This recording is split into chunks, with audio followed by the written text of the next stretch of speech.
नैजिगुनं सुख्लाय सेरफां बियाबाव BJP दोलोनि गिदिर खहा बीजेपी दोलोनि गोख्रों मावथि ममाय कार्तिक बर'नि दैदेननायाव 300निबो बारा बीजेपी दोलोनि मावथिफोरा यूपीपीएल दोलोआव हाबदों। यूपीपीएल दोलोनि बिजाथि प्रदीप नार्जारिखौ देरहासार खालामनाय थांखिजों यूपीपीएल दोलोआव लोब हाबदों। बीटीसी बिसायख'थिया खुंजानो बारा गोबाव सम गैलिया। बे समाव मोनफ्रोमबो बियाबाव गाव गावनि दोलोनि बिजाथिखौ देरहासार खालामनाय थांखिजों सानफ्रोमबो लोब जयनिं हाबाफारि लागासिनो दङ। बेबायदिनो बीटीसीनि 29 सुख्लाय सेरफां बियाबाव बीजेपी दोलोनि गोख्रों मावथि ममाय कार्तिक बर'आ बीजेपी दोलोखौ नागारनानै यूपीपीएल दोलोआव जयनिं जानायनि उनावनो गोबां रायजो राजाफोरा ममाय कार्तिक बर'नि न'आव 300निबो बारा यूपीपीएल दोलोआव जयेन जायो।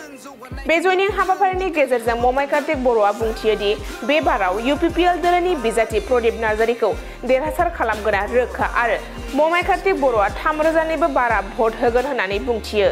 मख'नो गोनांदि बे जयनिं हाबाफारियाव 29 सुख्लाय सेरफां बियाबनि यूपीपीएलनि बिजाथि प्रदीप नार्जारिनि बाहागो लानायाव तामुलपुर जिल्ला यूपीपीएलनि गाहाय नेहाथारि बानेश्वर बसुमतारी, 29 सुख्लाय सेरफां ब्लक यूपीपीएलनि आफादगिरि बलेन्द्र नार्जारि, गाहाय नेहाथारि खरद दासनि आफाद सामलायनायाव जानानै थाङो। गुबुन दोलोनि दैदेनगिरि आरो भटारफोरा जितु यूपीपीएल दोलोआव दिनै जगदान जादों। दिनै गोजोननाय मोनदों आरो जोंहा ममाय कार्तिक बर'खौ आङो साबायखर बावदों। जोंनि यूपीपीएल दोलोनि प्रमद बर' सारनि नीति आरो आदर्शखौ मोजां मोननानै आरो दोलोनि नीति आदर्शखौ मोजां मोननानै जोंनियाव जगदान जादोंमोन थांनाय सानथामनि सिगाङाव आरो दिनै 300निबो बांसिन भटारफोरखौ लानानै बा बीजेपीनि जिफोर एक्टिभ मेम्बार दैदेनगिरिफोरखौ लानानै बुथनि सभापति सम्पादक आरो विभिन्न स्तरनि दैदेनगिरिफोरखौ लानानै दिनै 300निबो बांसिन बीजेपीनि दोलोनि दैदेनगिरिफ्रा जगदान जादों यूपीपीएलआव आरो बेवहायनो स्पष्ट बुंनो हायो जे फैबाय थानाय इलेक्शनाव बीजेपीआ जेनगोन आरो फैबाय थानाय समाव जोङो यूपीपीएलआ देरहागोना रोखा जाबाय आरो कुनु माने मोनसे सिन्ता खालामनो गोनां गैया जे फैबाय थानाय समाव जों बयबो ज'यै जिखिनि जों जगदान जादों बीजेपीनि दैदेनगिरिफ्रा जोंनि यूपीपीएलआव जगदान जादों जेला बयखौबो खौसे लानानै जोङो दावगालांगोन आरो बे ओनसोलाव विभिन्न जाति जनगोष्ठीखौ खौसे लानानै जोङो विभिन्न खामानि मावनो दङ बे सुख्लाय सेरफाङाव बेफोर इस्युसफोरखौ मावफुंनो थाखाय जों थियारि जानानै दङ आरो बयबो भटारफोरा जोंनि रायजो राजाफ्रा बुद्धिजीबीफोरा आरो दल संगठननि दैदेनगिरिफोरा फैबाय थानाय समाव यूपीपीएलखौ हेल्प खालामनो थाखाय रेडि आरो हेल्पबो खालामगासिनो दङ। बिनिखायनो मोनफ्रोमबो गामि आरो सुबुरिफोराव जोङो पकेट भट माने मिटिं खालामदों, पकेट मिटिं खालामदों आरो पकेट भटबो बेबायदि स्टाइलाव खालामनानै जोङो लांबाय थादों आरो फैबाय थानाय जि 22 तारिखनि इलेक्शनाव सुख्लाय सेरफाङाव जेरैखि जाया रायजोफ्रा देरहागोना रोखा जानानै दङ यूपीपीएल दोलोखौ। जिहेतु साननैसोनि गेजेरावनो जिहेतु आसामनि गिदिर मन्थ्रि बिथाङा नोंथांनि बियाबाव फैनायनि बाथ्रा बुंदों बेहाय माबाफोर खहा जागोन? बेवहाय बयहाबो मोन्थाय दङ। बीजेपीआबो बीजेपीनि प्रसार खालामनो थाखाय बिथांमोना मोन्थाय दङ आरो बेबायदि हिसाबै फैखागोन आरो रायजो राजाफ्रानो गिदिर बेवहाय सोरबा माने गिदिर नेता फैयोब्लानो जे सुख्लाय सेरफांनि रायजो राजाफ्रा गुलिलांगोन बा गिदिर नेताफ्रा फैबानो जे भटारफ्रा बयबो माने बीजेपीआव भट होगोन बेयो माने सैथो नङा।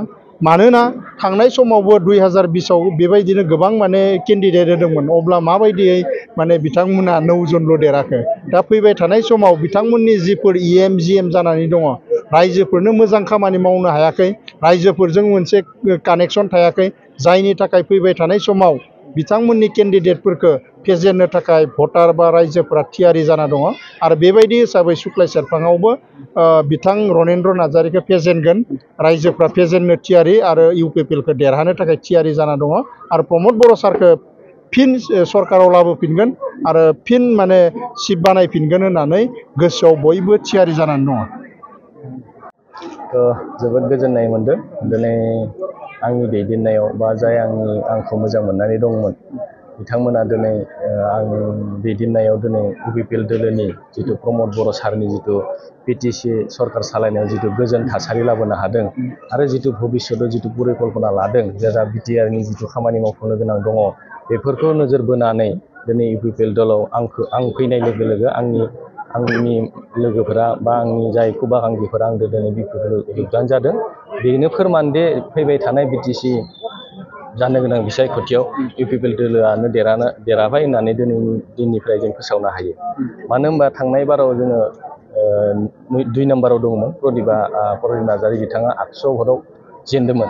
दिनैनि तारिखआव आं बिथांनो 3,000 भट होनो थाखाय आङो थियारि। 3,000 होयोब्ला ओरैनो देरहाना दङ। दिनैनि तारिखआव बिजेपिआ 0 जाना दङ। बिथांमोना साननो हागौ बहुत माने जों खामानि बिथांमोना जुदि खामानि मावदोंब्ला बिथांमोना जुदि बिराद खामानि मावदों होनना बुंबाय थायो अरुणोदयनिफ्राय माने उद्यमिता आसनिफ्राय बिभिन्न पिएमनिफ्राय मावदों होनना बुङो। दिनै मावदोंब्ला दिनै मानो न' थांनानै भट बिनो गोनां जादों? निश्चय माबा मोनसे दुर्बलता दङ। बेनि थाखाय दिनै बिथांमोना न' थांनानै भट बिनो गोनां जादों। नाथाय जों दिनै न' थांना भट बियाखै। दिनै रायजोफोरा लोब ओंखारबोदों। आं फंसे फन खालामनायावनो फंसे बुहरनावनो दिनै नुदों नोंथांमोना नुदों 250-300 जन मानसि फैदों। बेबायदि आरो खनब्रै खनबा जोंना जइन जानायनि माने परिकल्पना दङ। बे हिसाबै रायज्लायगासिनो दङ। फैबाय थानाय समाव इउपिपिएलआ देरहागोन आरो बिजेपिआ नै सुक्लाय सेरफांनिफ्राय जोबस्रांलांगोन। जिहेतु नोंथाङा जे जयनिं जानायनि उनाव बिजेपि दोलोआ गोबां खहा जाबोगासिनो दङ। बेखौ रायजोफोरा नुबाय थादों बा नोंथांमोनाबो मिडियानि गेजेरजों नुबाय थादों। दिनै जिथु प्रमान बिनिनो प्रमान दिनै नङा होमबा? आरो बेबायदिनो आरो जइन जागोन। दिनैनि तारिखआव आं बुंबाय बिजेपिआ 0 जानानै दङ आरो फैबाय थानाय समाव बिजेपिआ जि देरहानो हाया बे रोखा जाबाय। आं बिभिन्न समस्थियाव आं गिदिंनानै बुजि मोन्दों दिनै मोनथिना मोन्दों जे बिजेपिआव जि मोनसे सिङाव जि खुफ्ला जाना दङ बे रोखा जाबाय आरो। इसिं जिहेतु आन्दोयै आसाम आयेन आफादनि बुंथिगिरि बिश्वजित दैमारि बिथाङा जिहेतु मोनफ्रोमबो बियाबाव बिसायख'थि फोसावदिं मेल खुंगासिनो बेनि सायाव बिथाङा गावनि खामानिखौ गाव मावबाय थादों। बिथाङाबो सासे बिजेपिनि माने दैदेनगिरि हिसाबै बिजेपिखौ देरहाहोनायनि थाखाय बिथाङा मावबाय थादों। बिथांनि स्टाइलजों बिथाङा मावबाय थादों। बेयाव जोंहा बुंनो गोनां खोथा जोंनि स्टाइलाव जों मावबाय थादों। जों प्रदिप नार्जारी बिथांखौ माबायदि देरहाहोनो हायो बिनि प्लेन पलिसिखौ जों खालामनानै जों दिनै मावबाय थादों।